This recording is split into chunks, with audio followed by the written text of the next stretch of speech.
And secondly, what I learned was the AIDA copywriting process.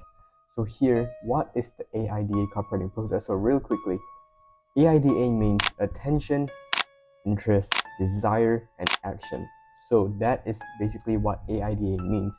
So when you're writing your copy, you have to follow attention, interest, desire, and action, blah blah, all this kind of stuff, for your copy to trigger the emotions of your audience. So yeah, that is what it is.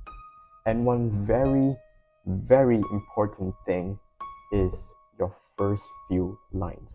Because on the first few lines is where you actually hook your audience. It's actually where you get them to stop, scrolling, or you get, if it's a VSL, or you get them to click on your email if you're writing your email copy. So the first few lines is very, very important because it grabs your audience attention.